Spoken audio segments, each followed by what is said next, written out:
दोस्तों, बिहार के युवाओं के पास एक ही ऑप्शन अब रह गया है, सिर्फ फिनांस। अगर जॉब कहीं नहीं मिल पा रहा है प्राइवेट सेक्टर में या सरकारी सेक्टर में, तो वह धड़ल्ले से माइक्रो फाइनेंस में या स्मॉल फाइनेंस बैंक में वह ज्वाइन कर रहे हैं।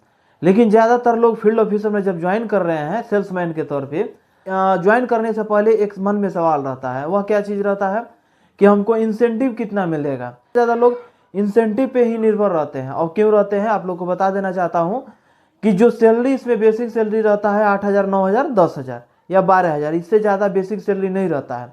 लेकिन उसमें इंसेंटिव मिला करके 20,000, 25,000, 30,000 बन जाता है। अब इसी के बारे में हम बताने वाले हैं, सिर्फ और सिर्फ इंसेंटिव। किसी भी माइक्रो फाइनेंस में या स्मॉल फाइनेंस बैंक में जब हम ज्वाइन करते हैं तो उसमें इंसेंटिव कितना मिलता है, इसी के बारे में हम चर्चा करेंगे। वीडियो में नए हैं तो चैनल को सब्सक्राइब कर लीजिएगा, दोस्तों को पास शेयर कर दीजिएगा, एक लाइक कर दीजिएगा। दोस्तों, आप लोग को बता देना चाहता हूं कि जो इंसेंटिव माइक्रो फाइनेंस में या स्मॉल फाइनेंस बैंक में मिलता है, मैं किसी भी माइक्रो फाइनेंस का और स्मॉल फाइनेंस बैंक का पर्सनली नाम लेकर के नहीं बनाऊंगा, क्योंकि उसमें प्रमोशन हो जाएगा और जो प्रमोशन में इससे हमको कुछ पैसा मिलने वाला नहीं है। इसीलिए हर जनरली माइक्रो फाइनेंस और स्मॉल फाइनेंस बैंक के बारे में बता रहा हूँ। तो आप लोग को इंसेंटिव देखिए कहाँ कहाँ पे मिलता है। माइक्रो फाइनेंस जब आप ज्वाइन कर लेते हैं तो उसमें लोन डिस्पर्समेंट होता है, और लोन डिस्पर्समेंट होता है तो उसमें कुछ इंसेंटिव मिलता है। अगर आप 50 से या 100 उससे ज़्यादा या 20 महीने का आप लोन डिस्पर्समेंट करा देते हैं तो पर क्लाइंट 50 रुपया 60 रुपया जोड़ करके आपको इंसेंटिव मिल जाता है। दूसरा एक होता है कि एनपीए, एक होता है राइट ऑफ। तो एनपीए राइट ऑफ थोड़ा सा समझ लीजिए कि क्या चीज़ होता है। कि एनपीए होता है जो कि 90 दिन के अंदर रहता है, यानी क्लाइंट जो पैसा 90 दिन से नहीं जमा कर रही है, उसको 90 दिन हो गया जमा किए, तो वह उसके अंदर 90 दिन के अंदर रहता है तो वह एनपीए बोला जाता है। और उसमें भी अगर एनपीए वाला पैसा ला करके दिया जाता है, कंपनी को क्लोज कराया जाता है, तो उसमें भी इंसेंटिव मिलता है कुछ परसेंट, 25% की 20%। हर कंपनी का अलग अलग रूल है, हर कंपनी का अलग अलग रेगुलेशन है। तो इसमें 20 से 25% इंटरेस्टेड 20 से 25% उसमें मिल जाता है। अगर राइट ऑफ कराया जाता है, जैसे कि मान लीजिए कि 90 दिन से पार चला गया है, कुछ दिन ज़्यादा दिन हो गया है उसमें, अगर वह पैसा लेकर के आते हैं तो उसमें भी इंसेंटिव मिलता है। तो उसमें भी मिलता है आपको 25 से 30%, उसमें इंसेंटिव मिल जाता है। यानी जितना क्लोज कराते हैं उसका 25 से 30% हमको मिलता है। ये हो गया।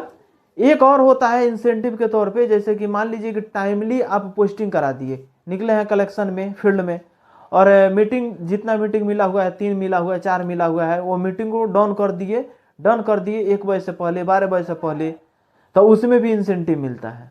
इसके अलावा ये होता है, आज के डेट में बहुत सारे कंपनी में ये रेगुलेशन, ये नियम लगा हुआ है कि अगर जितना सारा डिजिटल पेमेंट होगा, अगर सपोज दैट कि 60%, 70% केवल डिजिटल पेमेंट होगा, तो उसमें 2 से 3,000 रुपया सैलरी में जुड़ करके आता है।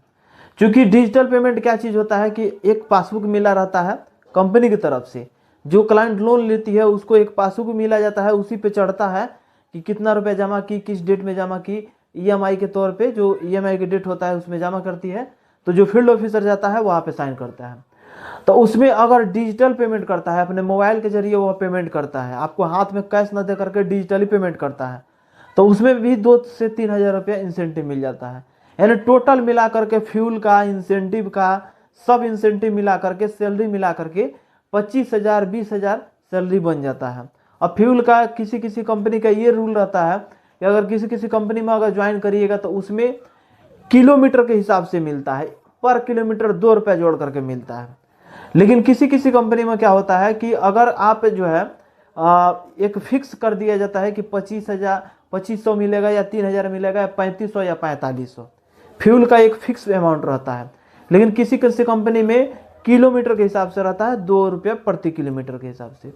तो इस प्रकार से अगर माइक्रो फाइनेंस में फील्ड ऑफिसर के तौर पे आप जॉब करना चाहते हैं तो उसमें इस प्रकार से रूल रेगुलेशन है, इस प्रकार से आप जा करके ज्वाइन कर सकते हैं। उसमें इंसेंटिव भी अच्छा खासा मिल जाता है, और आपको ज्वाइन करने से पहले इंटरव्यू देना पड़ता है, इंटरव्यू दे करके तब आप ज्वाइन कर सकते हैं।